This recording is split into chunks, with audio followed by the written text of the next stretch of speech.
నేను మీ జర్నలిస్ట్ గొంగడి సీనన్న. సో ప్రస్తుతం మనం చూసినట్టయితే రంగారెడ్డి జిల్లా మహేశ్వరం నియోజకవర్గం మరి వార్డ్ నెంబర్ 22 మరియు 23 వార్డులో ఉన్నాము. సో శివనారాయణపురం కాలనీకి సంబంధించి హౌస్ ఓనర్స్ వెల్ఫేర్ అసోసియేషన్ సంబంధించి ఇక్కడ చక్కటి బిల్డింగ్ కూడా నిర్మాణం చేసుకోవడం జరిగింది. మరి ఈ కాలనీ వాసుల కోసము ఇక్కడ జిమ్ ఏర్పాటు చేయడం జరిగింది. జిమ్ అంటే కాలనీ వాసులందరూ కూడా ప్రతిరోజు నిత్యం ఇక్కడికి వచ్చేసి రోడ్లపైకి వెళ్ళకుండా జిమ్కి వెళ్ళి డబ్బులు కట్టకుండా మరి వ్యాయామం చేసుకోవడానికి మున్సిపల్ కార్పొరేషన్ నుంచి జిమ్ ఏర్పాటు చేయడం జరిగింది. మరి జిమ్ మెయింటెనెన్స్ ఏ విధంగా ఉందంటే క్లియర్గా చెక్ చేయొచ్చు. అప్పుడు వేసినప్పుడు ఈ విధంగా మ్యాట్లు ఉండే, మరి ఇప్పుడు ఇక్కడ ఒక్క మ్యాట్ కూడా లేదు. మరి జిమ్ పరిస్థితి చూడొచ్చు. మరి వ్యాయామం ఎంత అంటే మరి చెక్ చేయవచ్చు. ఇది ఎప్పుడు ప్రారంభించారంటే ఓపెన్ జిమ్ ప్రారంభోత్సవం 8 తారీఖు 1వ నెల 2022 అనమాట. అంచనా 12 లక్షలు 12 లక్షల రూపాయలతోటి ఏర్పాటు చేసినటువంటి జిమ్ పరిస్థితి ఏ విధంగా ఉందంటే క్లియర్గా చెక్ చేయవచ్చు.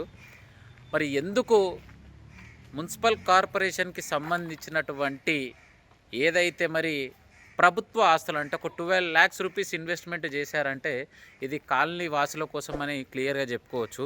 మరి దీన్ని ఎందుకు మెయింటెనెన్స్ చేయలేని పరిస్థితిలో ఈ యంత్రాంగం ముందుకు సాగుతుంది? జీరో మెయింటెనెన్స్, అసలు మెయింటెనెన్సే లేదు. 12 లక్షల రూపాయలు ప్రజలు కడుతున్నటువంటి ట్యాక్స్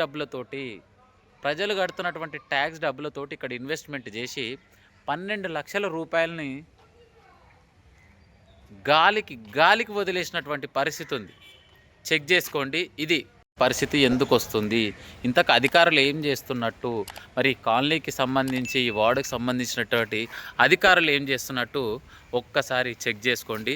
ప్రజలు కడుతున్నటువంటి ట్యాక్స్ డబ్బులతోటి ఈ విధంగా అధికారులు ప్రతి డబ్బుని వృధా చేస్తున్నారు. మీరందరూ చెక్ చేసుకోవచ్చు. అధికారులు అంటే కమిషనర్ కావచ్చు, స్పెషల్ ఆఫీసర్ కావచ్చు, వాళ్ళు తీసుకుంటున్నటువంటి జీతం దండుగా అసలు ఏమిటికైతే ఏమో అని చెప్పేసి పక్కా తెలంగాణలో వచ్చు.